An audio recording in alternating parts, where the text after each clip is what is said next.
Hi everybody, happy, what is today? Tuesday.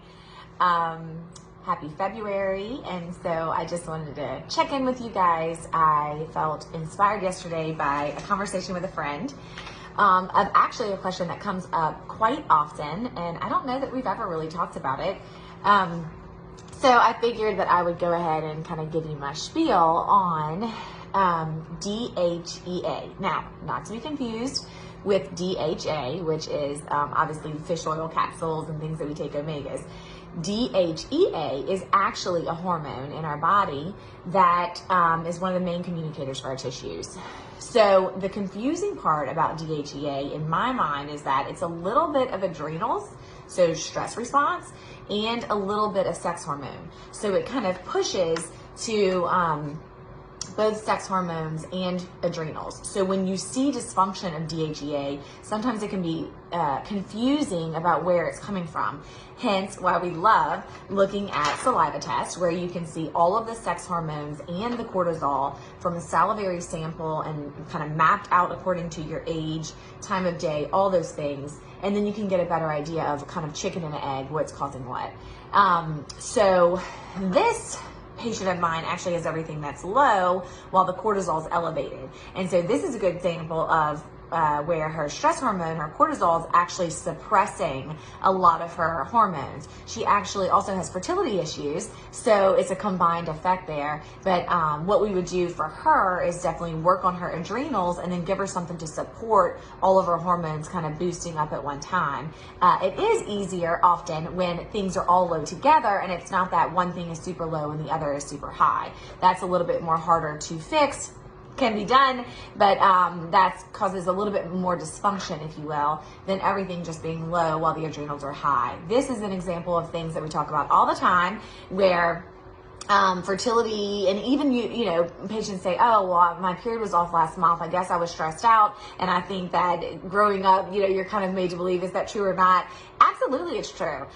Stress can cause all kinds of dysfunction with regard to our sex hormones, and that's actually protective. It's part of who you are as a human being. You are not made to procreate or get pregnant, for that matter, if your body is under an intense amount of stress. Now, what is the problem? Our stress in Great America is not the normal stress that the human being is made for, right? Where it comes like a predator coming, and then you get out of that situation and that stress resolves within 30 minutes. Ours is daily, chronic, and so it takes actually a little bit more intention, understanding, knowledge about where we are to support our bodies to kind of balance back out and do the right thing.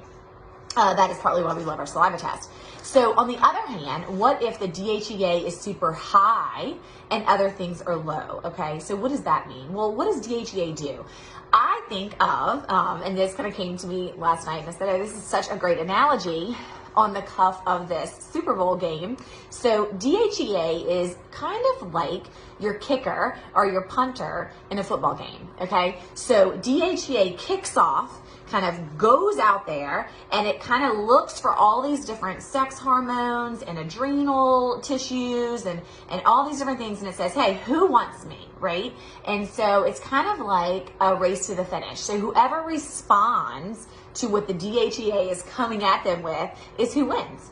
And so sometimes it's pushing to get more of an adrenal response, and so it's high because it's really trying to stimulate your adrenals, or it's pushing to try to get you to make more hormones or balance out the hormones, but it's just not doing it in the right way, okay? So DHEA, think of it as your kicker or your punter in a football game. It's throwing stuff out there to see what tissues are going to respond to then increase those tissues downstream, like cortisol, estrogen, things like that. So when we see it super high, we know there is some kind of dysfunction in communication in the body that's not working correctly, okay? The other thing I will caution you with is giving the body mixed signals in the same way, okay? So if you're taking a bunch of DHEA, you want to make sure that that is truly what you need. There are some people who believe, oh, you know, especially with age or different things, just take it and your body will just use what it needs. Not true. You can definitely give the body mixed signals in the same way that I just said in thinking about DHEA as your punter or your kicker in the football game, okay? So you really want to know what effect you're trying to have, and then you want to measure that effect before you say indefinitely, oh, everybody just take DHEA and it's just going to boost everything. The human body will naturally kind of shift it one way or the other depending on what's going on in the environment with stress, time of the month, postmenopausal, perimenopausal, fertility, all these different things. And again, that's why we love to do the testing to see truly where are you and what are your needs. The other thing I will tell you is that, like in a football game, if you are playing on offense and defense all the time, right? If you're the guy who you're on the punt return, you're on defense, you're on offense, you're playing the entire game, you're never going to make it to the championship.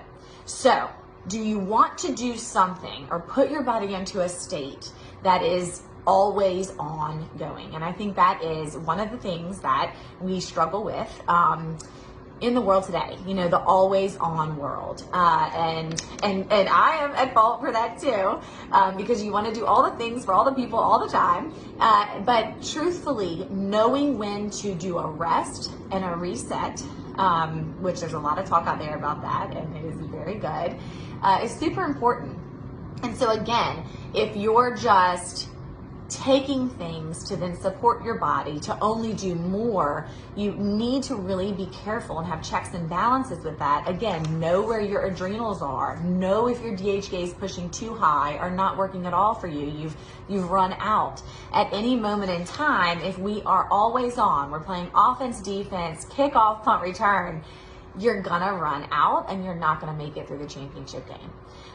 So having good self-insight, good discussion, understanding where your body is, understanding how the body is naturally trying to help you, because that is what it's so amazing at doing, but it can also lead to dysfunction, to me is one of the most important things, especially if you're a mom, a wife, working, you know, these things, living a life that is a beautiful, wonderful thing, but you want to continue to be able to support your body to do what you want it to do and to work for you and not against you.